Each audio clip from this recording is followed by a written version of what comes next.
षट द्रव्य गुण पर्याय और प्रमाण का, जड़ कर्म चेतन बंध कारू कर्म के अवसान का, कह कर स्वरूप यथार्थ जग का जो किया उपकार है, उसके लिए जिन वाणी माँ को वंदना शत बार है, वंदना शत बार है, वंदना शत बार है।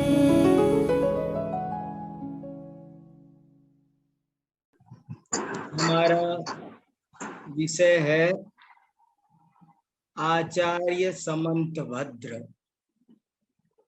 जैन आचार्यों में आचार्य समंतभद्र का स्थान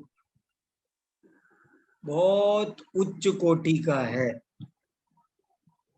एक आचार्य ने लिखा है,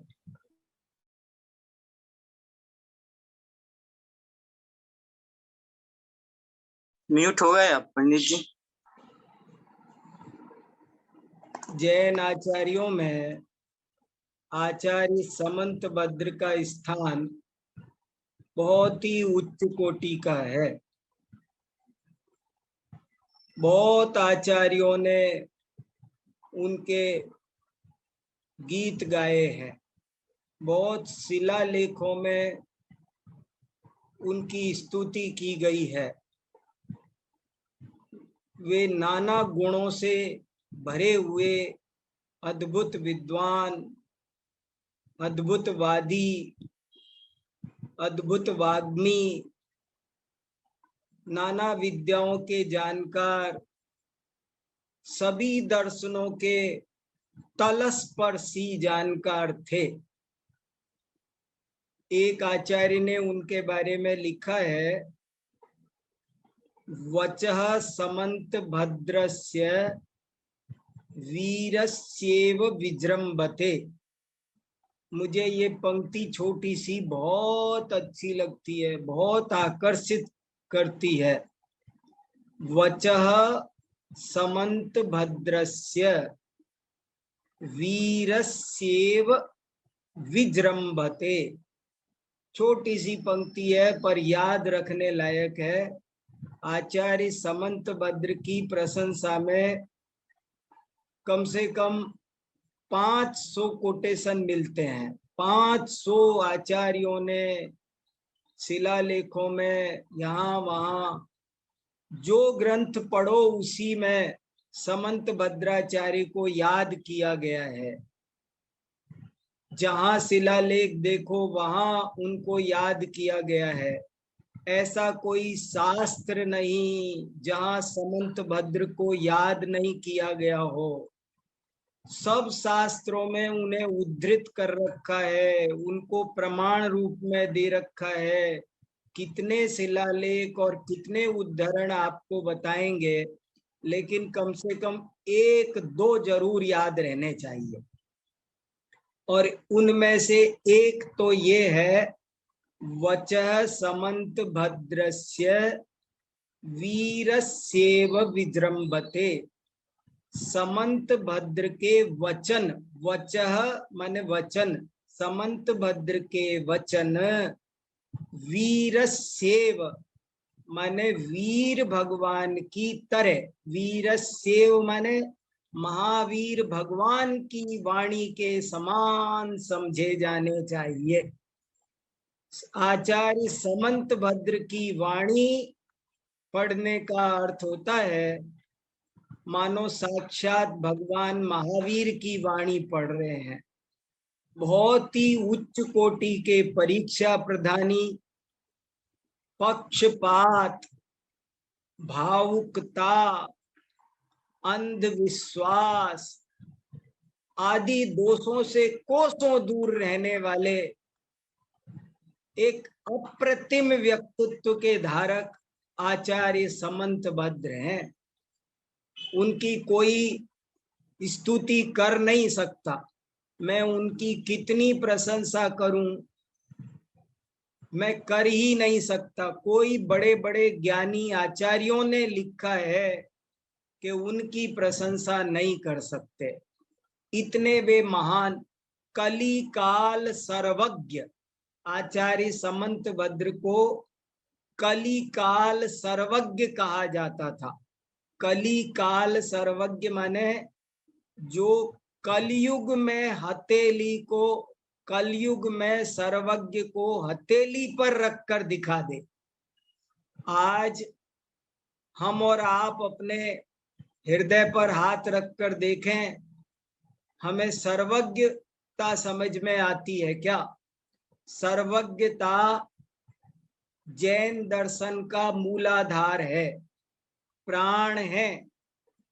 लेकिन सर्वज्ञता पर विश्वास करना, सर्वज्ञता समझ में आना, वो बहुत कठिन है।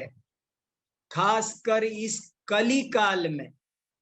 उस चतुर्थ काल में तो साक्षात सर्वज्ञ विचरण करते थे, बड़े बड़े ज्ञानी आचार्य विचरण करते थे, इसलिए उनको देखकर बहुत जीवों को सर्वज्ञता समझ में आ जाती थी। लेकिन आज इस युग में सर्वज्ञता समझ में आना, उसका श्रद्धान होना, ये दुर्लभ है। और ऐसी दुर्लभ चीज को सुलभ बनाना हो तो आचार्य समंत भद्र को पढ़ना चाहिए। आचार्य समंत भद्र को पढ़ने से तत्काल वस्तु स्वरूप समझ में आता है, मन एकदम निश्चल्य हो जाता है, और ऐसा मानो जैसे कोई हमेशा के लिए मोह का नाश हो जाए, क्षयिक सम्यक दर्शन की प्राप्ति हो जाए। ऐसे आचार्य समंत भद्र महाराज हैं। तो एक पंक्ति तो हम सबको ये याद रखनी चाहिए, वचः समंत भद्रस्य वीरस्येव विजृंभते, कि समंत भद्राचार्य के वचन भगवान महावीर की वाणी के समान समझे जाएं। और एक बहुत इम्पोर्टेंट और प्रसिद्ध एक और कोटेशन है, वो आचार्य जिनसेन ने महापुराण में लिखा है। सरल श्लोक है, अनुष्टुप है, और हम लोग याद रख सकते हैं, परीक्षा में उद्धृत कर सकते हैं, इसलिए उसे आपको सुनाने के लिए मैंने चुना है। बहुत अच्छा श्लोक है। कवीनाम गमकानाम च वादिनाम वाग्मिनाम अपि यसे सामंत भद्रियम मूर्धनि चूड़ामणीयते। नमः समंत भद्राय महते कवि वेधसे यद्वचो वज्रपातेन निर्भिन्ना कुमताद्रयः। कोई सत्य का खोजी हो तो आज सत्य अंधकार में घटाटोप में छुपा हुआ है। लोग व्यक्तिवाद में और पक्षपात में और बहुत दोषों से घिरे हुए हैं। ऐसी स्थिति में पूरी तरह सत्य को अनावृत करके दिखा देने की समर्था क्षमता आज की तारीख में मुझे आचार्य समंत भद्र में दिखाई देती है। इसलिए आचार्य समंत भद्र को बहुत मन लगाकर पढ़ना चाहिए। वे लोग बहुत ही भाग्यशाली हैं जिन्हें आचार्य समंत भद्र को पढ़ने का अवसर मिलता है। मैंने देखा है आचार्य समंत भद्र को पढ़ने का अवसर शायद ही किसी को मिलता है। इसलिए हम सब बड़े सौभाग्यशाली हैं कि ये अवसर मिला है, और अब इनको हम पढ़ेंगे, समझेंगे। मैंने आपको जो जिनसेनाचार्य का दोहा सुनाया, श्लोक सुनाया है, मैं उसका भी एक बार अर्थ बता देना चाहता हूँ।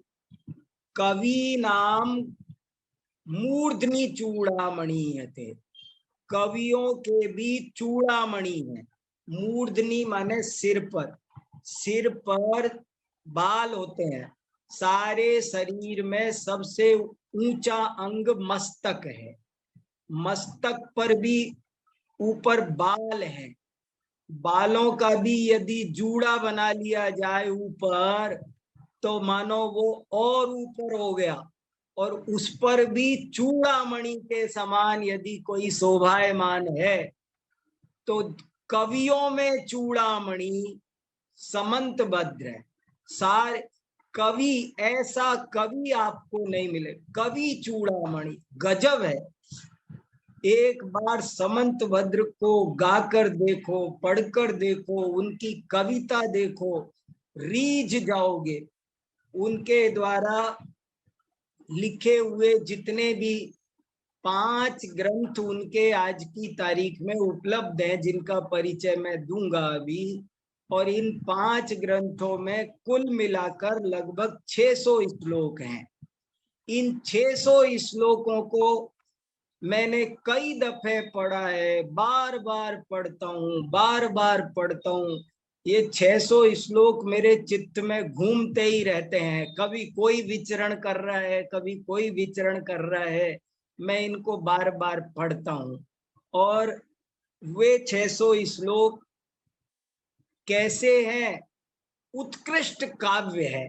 कवि नाम, कवि, काव्य, साहित्य, उनका कला पक्ष, उनका भाव पक्ष, उनकी भाषा, उनकी शैली, उनका लालित्य, साहित्य की दृष्टि से भी अद्भुत है। इसलिए वे कवि चूड़ामणि है। गमका नाम, अध्यापकों के चूड़ामणि है। गमक माने पाठक, अध्यापक।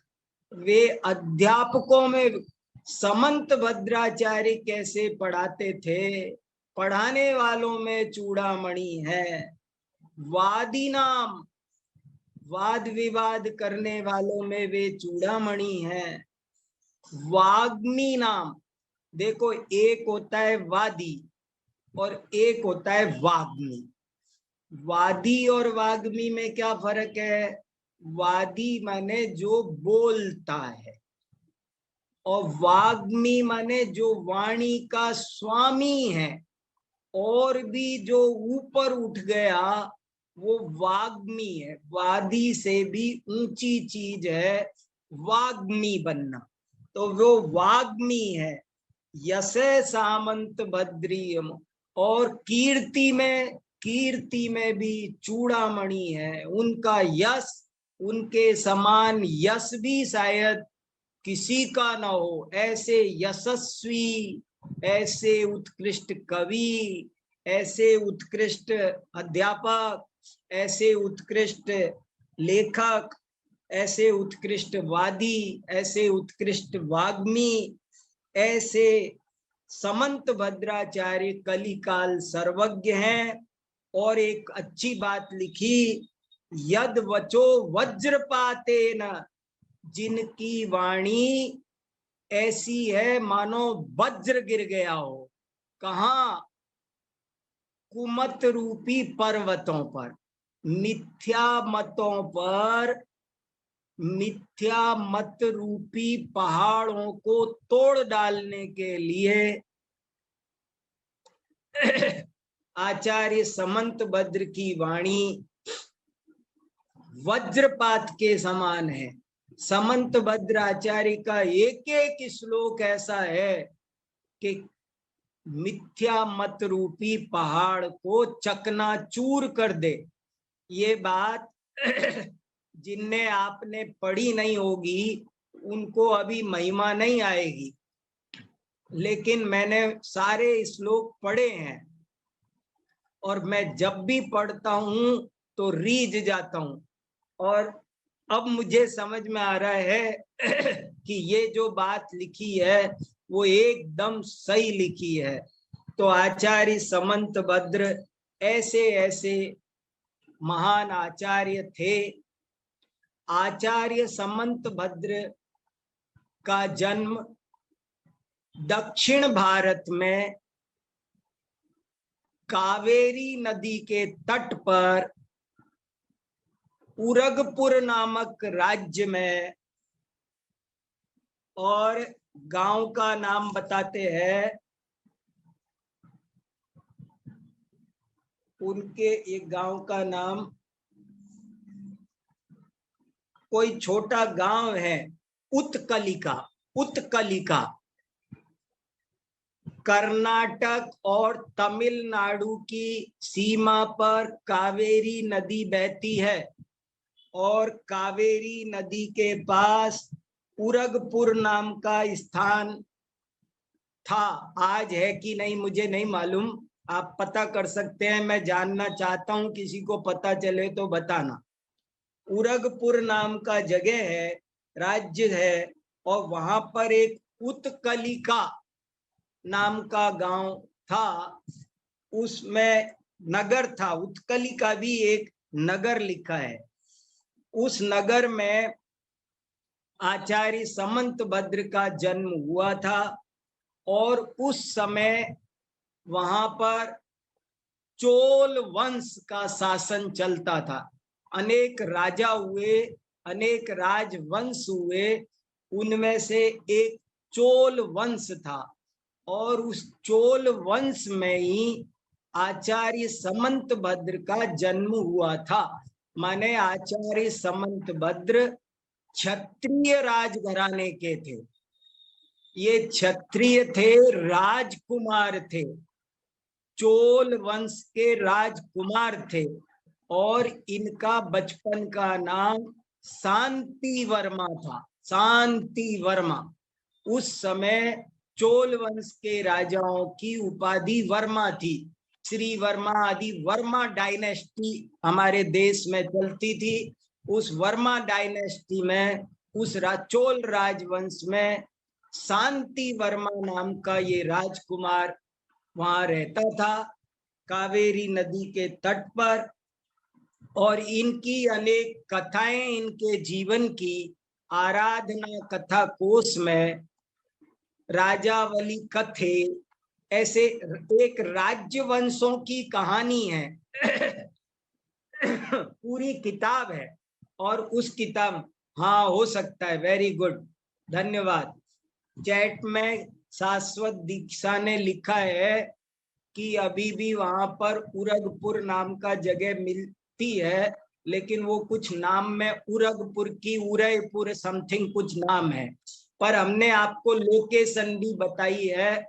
ये उसकी लोकेशन है, कावेरी नदी के तट पर है, और ऐसा ऐसा ये जगह है, बड़ी पवित्र भूमि है जहां पर वे हुए हैं। और एक पुस्तक है राजावली कथे, वो कन्नड़ भाषा में है, और उसमें राजाओं का इतिहास, राजावली कथे।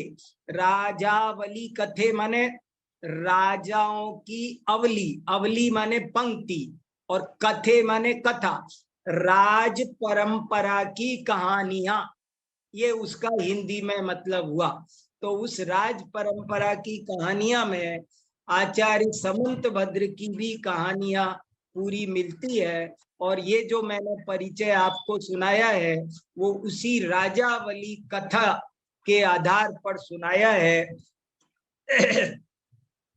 और उरगपुर को चोल राजाओं की राजधानी होने का सौभाग्य था। ये बचपन में ही इनकी शिक्षा दीक्षा अच्छे गुरुकुल में हुई, जहां पर इन्होंने सांख्य, योग, मीमांसा, न्याय, वेदांत, वैशेषिक आदि सभी दर्शनों का, व्याकरण का, आयुर्वेद का, ज्योतिष का, डिक्शनरीज का ज्ञान प्राप्त किया।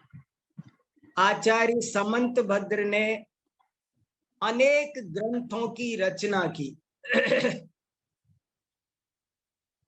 आचार्य समंत भद्र जब मुनि बन गए, दीक्षा ले ली, राजकुमार थे, लेकिन देखो तो सही, राजकुमार होते हुए भी राजा बनना नहीं स्वीकार किया और उन्होंने महाराज बनना स्वीकार किया, मुनिराज बनना स्वीकार किया, तो वे मुनिराज हुए।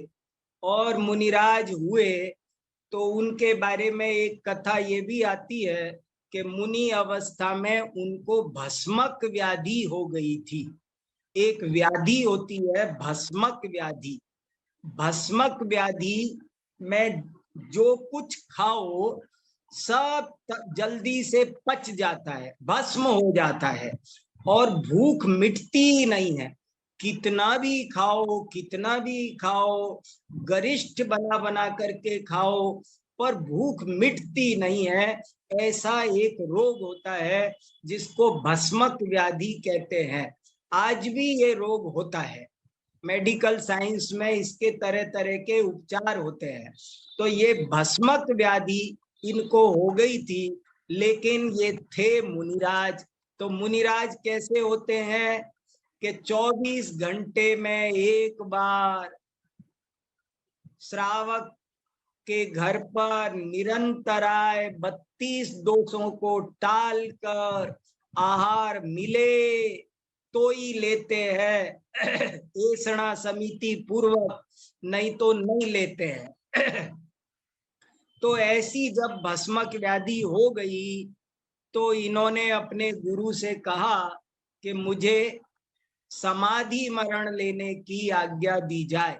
गुरु से इन्होंने समाधि मरण की स्वीकृति मांगी, लेकिन इनके गुरु प्रायश्चित्त शास्त्र के बहुत अच्छे 46 दोष 32 अंतराय।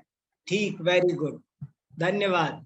कहते आहार के 46 दोष है, सही कहा, 32 अंतराय, बढ़िया संशोधन किया, शाबाश। तो मुनिराज ऐसे 46 दोषों को और 32 अंतरायों को टालकर भोजन करते हैं, लेकिन अब ऐसे भस्मक व्याधि में कैसे काम चले, इसलिए उन्होंने अपने गुरु से समाधि की आज्ञा मांगी। लेकिन ध्यान दिया जाए मेरा वाक्य, उनके गुरु समाधि शास्त्र के, प्रायश्चित्त शास्त्र के उत्कृष्ट ज्ञाता थे, इसलिए उन्होंने ऐसी आज्ञा नहीं दी। वे जानते थे जीवन, मनुष्य जीवन कितना मूल्यवान है और सल्लेखना कब ली जा सकती है। वे अच्छी तरह जानते थे कि जब रोग निष्प्रतिकार हो जाए, जब मरण अनिवार्य हो जाए, कभी हम इस विषय पर अलग से चर्चा करेंगे, अभी लंबा करूं तो हमारा मूल प्रकरण कम उजोर होगा। पर वे जानते थे कि मनुष्य सल्लेखना ऐसे नहीं ली जाती है, पद को छोड़ा जा सकता है, पद को नीचे किया जा सकता है, छेद लिया जा सकता है और ठीक होने पर छेदोपस्थापना की जा सकती है। लेकिन यदि उपचार संभव है तो उपचार ही किया जाना चाहिए। ये जैन प्रायश्चित्त विधि का राज है। इस राज को वे अच्छी तरह जानते थे, इसलिए उन्होंने उन्हें सल्लेखना लेने की इजाजत नहीं दी, बल्कि दीक्षा छेद कर रोग का उपचार करने की आज्ञा दी। आचार्य समंत भद्र ने मुनि दीक्षा का छेद किया और अपना रोग का उपचार करने के लिए यहाँ वहां भटकते रहे। बड़े ही कष्ट के साथ कहना पड़ रहा है कि उनको मानो हमारी जैन समाज में कहीं कोई शरण नहीं मिली। क्या हुआ, जैन समाज का दायित्व बनता था कि उनकी देखरेख करता। लगता है कोई ऐसी बात हुई कि उनके परिवार ने, जैन समाज ने, किसी ने उनका साथ नहीं दिया। ये एक बहुत शिक्षाप्रद प्रसंग है कि यदि कोई मुनि दीक्षा छेद कर रहा है तो हमारी समाज उसे बहुत हीन दृष्टि से देखती है। ये नहीं समझती है कि क्या परिस्थिति थी हमारी समाज में। ये दोष एक पाया जाता है, यदि उसे अपनाया जाता तो बहुत अच्छा रहता। समंत भद्राचार्य को किसी ने अपनाया नहीं, जैन समाज ने। यह तभी तो उनको एक शिवालय में, एक शिव मंदिर में जाकर पुजारी बनना पड़ा। ये घटना मुझे आंदोलित करती है, मेरे को रोमांचित करती है, मुझे बहुत अधिक दुखी करती है और समाज की स्थिति पर बहुत गहरा क्षोभ पैदा करती है। जो भी हो, आचार्य समंत भद्र एक शिवालय में जाकर रहने लग गए और उन्होंने वहां के राजा से कहा कि आप प्रसाद चढ़ाते हैं शिव जी को, लेकिन वो प्रसाद तो वो खाते नहीं है, ये जो आपने पुजारी रख रखा है वो ठीक नहीं है, मुझे रखो आप, तो मैं आपका प्रसाद शिव जी को खिलाकर दिखा दूंगा। और उन्होंने, वो जो राजा भोग लेकर आया, वो दरवाजा बंद करके उनके यहाँ पट बंद कर देते हैं कि भगवान भोजन कर रहे हैं, और स्वयं खा जाते थे। तो जब स्वयं खा गए तो अगले दिन राजा ने सोचा, अरे वाह, भगवान खा गए तो पूरा खा गए, कल ज्यादा लेकर आऊंगा, परसों और ज्यादा लेकर के आऊं। थाल भर भर करके लड्डू आने लगे और समंत भद्र उन सारे लड्डुओं को खा जाते और कहते कि शिव जी को खिला दिए देखो। तो ऐसी बात चलती रही, समय गुजरता रहा और गुजरते गुजरते उनका रोग ठीक हो गया, भस्मक व्याधि ठीक हो गई। भस्मक व्याधि ठीक हो गई तो अब इतना भोजन करना संभव नहीं था, अब भोजन बचने लगा। तो उन्होंने राजा को दिखाया कि देखो ये भोजन बच गया, वो तृप्त हो गए हैं अब। तो धीरे धीरे राजा को कुछ संदेह उत्पन्न हुआ, किसी गुप्तचर को लगाया, किसी गुप्तचर ने खिड़की में से झांक करके देख लिया, पकड़ लिया, और बात सामने आ गई कि कोई शिवजी नहीं खाने आते हैं, बल्कि यही भोजन खा जाते हैं।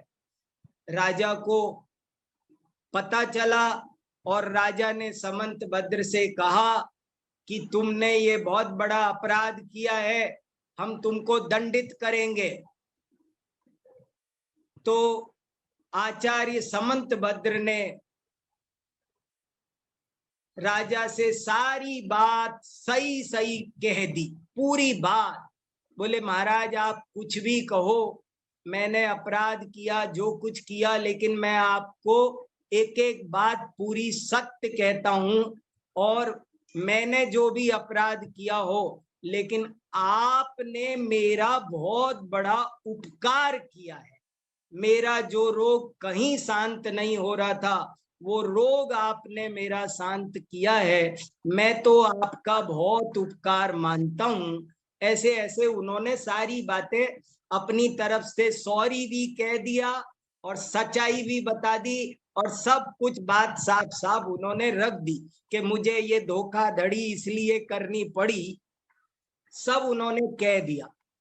कहने के बाद राजा ने उनसे कहा कि हमको समझ में आया है कि तुम कट्टर जैन हो, तुम वीतराग देव के सिवाय किसी को नमस्कार नहीं करते हो, तो अब तुमने अब तक हमको धोखा दिया शैव मंदिर में रह करके, और तुम इस तरह से करते रहे, तो अब हमारी तरफ से तुम्हें एक ही दंड है सबसे बड़ा।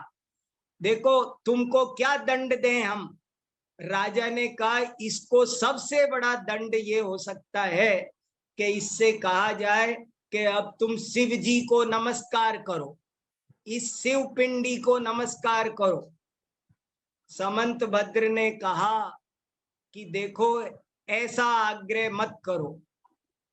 बोले नहीं, यही काम करना पड़ेगा। बोले मैं ये काम नहीं कर सकता, कुछ और जो सजा देनी है सो दे दो, लेकिन ये मत दो, ये काम मैं नहीं करूंगा कुछ भी हो जाए। बोले नहीं, यही काम करना है। बोले फांसी दो पर ये काम मत करने दो। बोले नहीं, यही काम करना है। अरे कमाल है।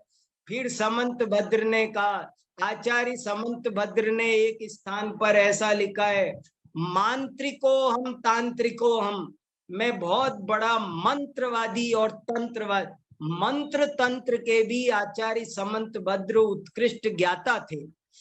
तो उन्होंने जब राजा ने नहीं माना तो आचार्य समंत भद्र ने उस शिव पिंडी को नमस्कार करने का निर्णय लिया और कोई युक्ति सोची, और उन्होंने युक्ति सोच करके समंत उस शिव पिंडी को नमस्कार किया। और कहते हैं कि जैसे ही उन्होंने समंत भद्राचार्य ने शिव पिंडी को नमस्कार किया, वो शिव पिंडी फट गई बीच में से, और उसमें से तीर्थंकर प्रतिमा, चंद्र प्रभु की प्रतिमा प्रकट हो गई। चंद्र प्रभु की प्रतिमा प्रकट हो गई। अब मैं यहाँ आप सबका एक ध्यान आकर्षित करना चाहता हूँ इस घटना पर। मैंने इस पर लेख भी लिखा है, लेकिन आपको दो बात कहना चाहता हूँ। एक तो ये मंत्र का प्रभाव भी हो सकता है कि शिव पिंडी फट गई और तीर्थंकर प्रतिमा प्रकट हो गई, लेकिन मुझे ये बात थोड़ी कम जचती है। इससे ज्यादा ये जचती है कि ये एक प्रकार का साहित्यिक प्रयोग है, ये अलंकारिक प्रयोग है, ये उपमा है। क्या उपमा है? कि राजा ने उनसे कहा कि तुम अब शिव पिंडी को नमस्कार करो, अब तुमको कुछ नहीं करना है, तुम शैव बन जाओ, बस हमको तुम्हें यही सजा देनी है। तो समंत भद्राचार्य तो बहुत बड़े वादी वाग्मी, बहुत कुशल, ऐसे कुशल कोई आचार्य मिलना मुश्किल है। तो आचार्य समंत भद्र ने सोचा कि इस राजा ने मेरा उपकार किया है और इसका भी उपकार करना चाहिए। ये कुगुरु कुदेव के चक्कर में पड़ा हुआ है, ग्रहित मिथ्यात्व में पड़ा हुआ है, जिसने मेरे पर उपकार किया है इसका उपकार करना चाहिए। और मुझे लगता है कि आचार्य समंत भद्र उस राजा को लेकर बैठ गए होंगे शिवालय में, कहा होगा मुझे आपसे थोड़ी विस्तार से शांति से बात करनी है, और उन्होंने उनसे बहुत लंबी चौड़ी बात की होगी, उनको अच्छे से समझाया होगा। ये कलिकाल सर्वज्ञ, जिनके वचन मुख चंद्र ते अमृत झरे, ऐसे कुशल आचार्य समंत भद्र ने उस राजा को समझाया होगा और राजा की समझ में आ गया होगा, और राजा ने शैव मत छोड़कर जैन मत अंगीकार कर लिया होगा। और इसी बात को दुनिया ने कहा होगा कि शिव पिंडी फट गई। राजा के हृदय में जो शैव मत की आस्था थी वो आस्था फट गई। अब राजा के मन में शैव मत का श्रद्धान नहीं बचा, जैन मत का श्रद्धान हो गया। इसी को पब्लिक ने ये कहा होगा, भैया आज तो समंत भद्र ने शिव पिंडी फोड़ दी, उसमें दरार आ गई, उसमें दरार आ गई। कहते हैं ना, श्रद्धा फट गई, श्रद्धा में दरार आ गई। कभी कभी ऐसा होता है ना, हमको हमारे किसी गुरु के प्रति श्रद्धा है और कोई हमने ऐसी बात समझ में आई कि हमारी श्रद्धा में दरार आ गई, कहते हैं ना विश्वास टूट गया, फूट गया। ऐसे ही मानो उस राजा का जो इतना पक्का शैव था, उसको समंत भद्राचार्य ने जैन बना दिया था। इसलिए ये कहा जाने लगा कि उनकी शिव पिंडी फट गई। जो भी हो, मैंने आपको दोनों बातें बता दी। ये मंत्र का प्रभाव भी हो सकता है, कोई ऐसी घटना भी हो सकती है। आज भी कहते हैं कि ये घटना बनारस में घटी थी। कहते हैं कि ये घटना कहाँ घटी थी? बनारस में, काशी में। और उस बनारस में आज भी एक शिवालय मौजूद है। उस शिवालय का नाम फटे महादेव का मंदिर प्रसिद्ध है। वहां पर आज भी शिव पिंडी है, वो बीच में से फटी हुई है और फटा महादेव के नाम से पूरे बनारस में प्रसिद्ध है। आप कभी बनारस जाओ तो रिक्शे वाले से कहना कि भैया हमें जरा फटा महादेव के शिवालय में ले जाओ, तो वो फटे महादेव के मंदिर में आपको ले जाएगा। और शिव मंदिर के साथ में चंद्रप्रभ भगवान का भी संबंध इसीलिए अभी तक बना हुआ है, बहुत जगह बना हुआ है। वहां तो बना ही हुआ है। संसार का सबसे बड़ा शिव मंदिर वर्तमान में काठमांडू में पाया जाता है, नेपाल में। संसार का सबसे बड़ा शिवालय, प्राचीनतम शिवालय वर्तमान में नेपाल में काठमांडू में पाया जाता है, जिसे मैं स्वयं अपनी आंखों से जाकर देख कर आया हूं। उस काठमांडू के मंदिर में जो शिवलिंग है, उस शिवलिंग के पास में ऊपर, मैंने आज उसकी सब आपको स्क्रीन कुछ नहीं दिखाया, मैं कल दिखाने की कोशिश करूंगा।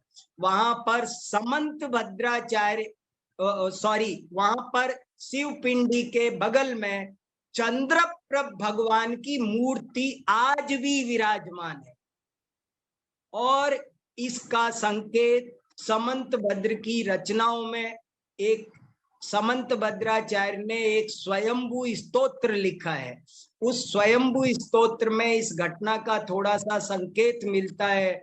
चंद्र प्रभम चंद्र मरीचि गौरम, ऐसे करके चंद्रा प्रभु भगवान की स्तुति है, उसमें ये पाया जाता है।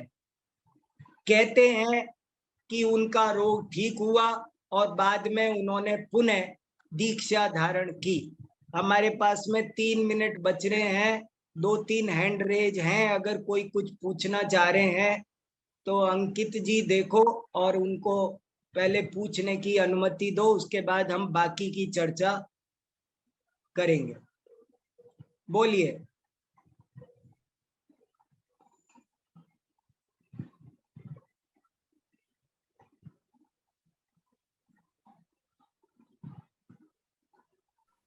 पंडित जी, अपन लॉजिक देते हैं कि फटे महादेव इस कारण से है। हिंदू लोग क्यों बोलते फटे महादेव? उनका कोई कारण है? वो भी इसीलिए बोलते, वो उसका मीनिंग नहीं समझते। वो शिव पिंडी वहां पर बीच में से दरार पड़ी हुई होने के कारण वे उसे फटे महादेव बोलते हैं। वो तो लेकिन हम उसका मीनिंग जो समझ में आ रहा है, जो हमारे यहाँ कथा कोश में मिलता है, वो आपको बता रहे हैं।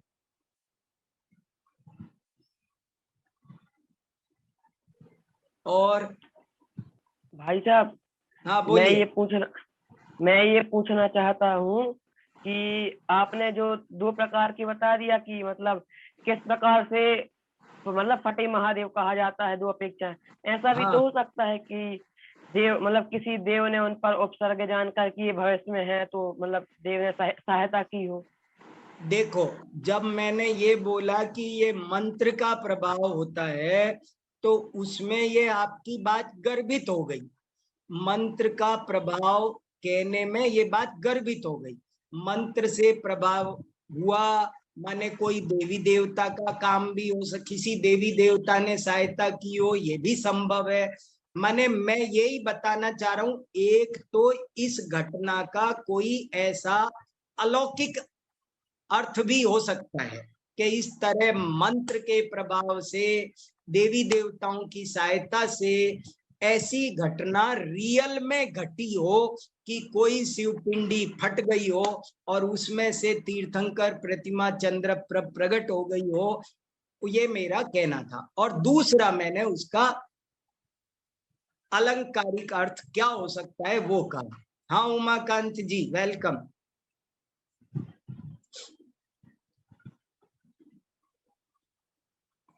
बोलिए।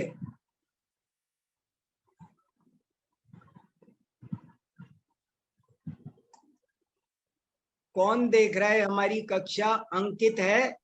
जी पंडित जी, लगता है उनका नेटवर्क प्रॉब्लम है तो आवाज नहीं आ रही। अच्छा अच्छा। और देखो किसी को कुछ पूछना है? हाँ हाँ मिलेंगे जरूर। ये जो मैंने श्लोक सुनाए हैं मैंने आज उनकी स्क्रीन वगैरह शेयर नहीं की, कल आपको ये सब मिलेंगे। अंकित भैया हो सके तो अपनी क्लास का एक ग्रुप बना लो, तो हम उस पर सामग्री भेजते रहेंगे, सबको मिल जाएगी आसानी से। हम जितने लोग आचार्य समंत भद्र को पढ़ रहे हैं, यदि उन सब का एक 10 दिन के लिए हम एक ग्रुप बना लें आचार्य समंत भद्र के नाम से, तो आप उस पर प्रश्न पूछ सकते हैं, मैं उत्तर भेज सकता हूं, और जो बातें आपको मैं कह रहा हूं इनके प्रमाण आपको उसमें मिल सकते हैं। जी हाँ बिल्कुल। तो आज का समय हो गया, अगली कक्षा होगी आपकी शायद, इसलिए हम आज की अपनी कक्षा यहीं विराम देते हैं और कल इस चर्चा को, सुंदर चर्चा को और आगे बढ़ाएंगे।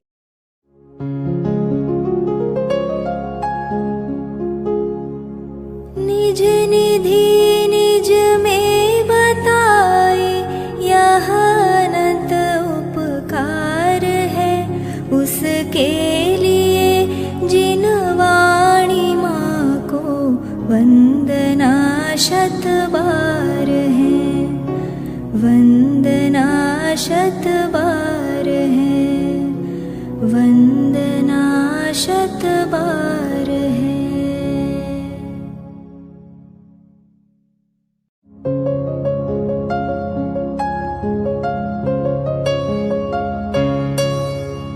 हे जिन वाणी भारती तो ही जपो दिन रैन, जो तेरी शरणा गहे सो पावे सुख चैन।